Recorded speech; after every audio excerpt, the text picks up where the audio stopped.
लेकिन उस रात रेगिस्तान की खामोशी कुछ और कहानी कह रही थी।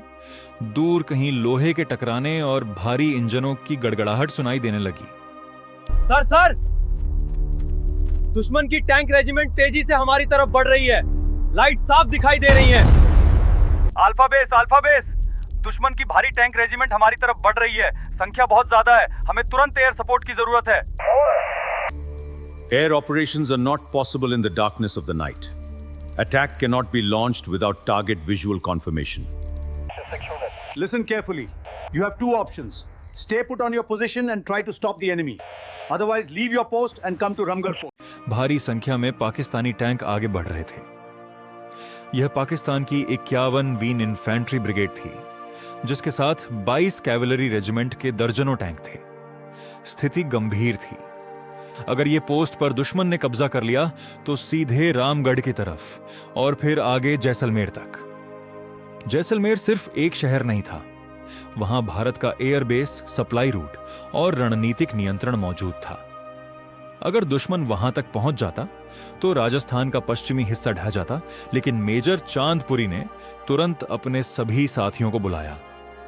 दुश्मन हमारे सामने है। आज सवाल सिर्फ इस पोस्ट का नहीं, आज सवाल हमारी मातृभूमि का है।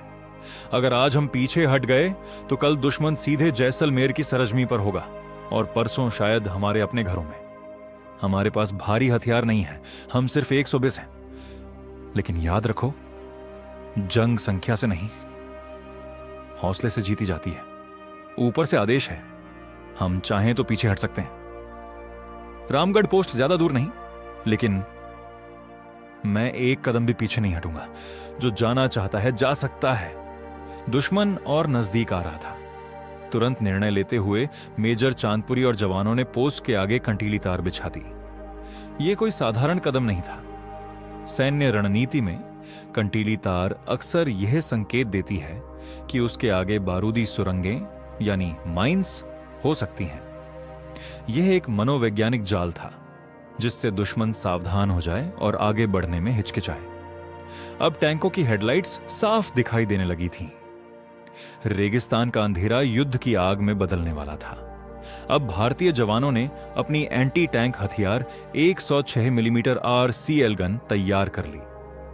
इसे इस तरह तैनात किया गया कि दुश्मन को यह अंदाजा न लगे कि यहां सिर्फ 120 जवान हैं। रणनीति साफ थी। दुश्मन को भ्रम होना चाहिए कि यहां पूरी बटालियन या भारी रेजिमेंट तैनात है। उधर पाकिस्तानी टैंक धीरे धीरे आगे बढ़ रहे थे। पाकिस्तान की सोच साफ थी। रात के अंधेरे में लोंगेवाला को पार कर सुबह तक जैसलमेर पहुंचना। अचानक उनके आगे कंटीली तार दिखाई दी। टैंक रुक गए। पाकिस्तानी इंजीनियरिंग दस्ते को बुलाया गया। उन्हें शक हुआ कि तारों के आगे माइंस यानी बारूदी सुरंगें बिछी हो सकती हैं। वे जांच में लग गए। करीब 2 घंटे इसी आशंका में निकल गए और यही वो समय था जैसे ही दुश्मन उलझा, भारतीय जवानों ने जवाबी हमला शुरू कर दिया। RCL गन से पहला गोला दागा गया और एक टैंक धधक उठा, फिर दूसरा, फिर तीसरा। एक एक का टैंक निशाना बनते गए। दुश्मन घबरा गया। उन्होंने आगे बढ़ने की कोशिश की, लेकिन रेगिस्तान की नरम रेत ने उनका साथ नहीं दिया। उनके चीनी मूल के टाइप 59 टैंक इस रेतीली जमीन के लिए बने ही नहीं थे।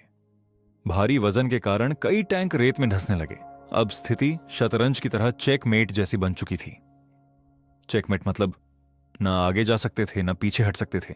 सामने से RCL की मार, आगे माइंस का शक और नीचे ढंसती जमीन। किस्मत भी अब भारतीय जवानों के साथ थी, लेकिन खतरा अभी खत्म नहीं हुआ था।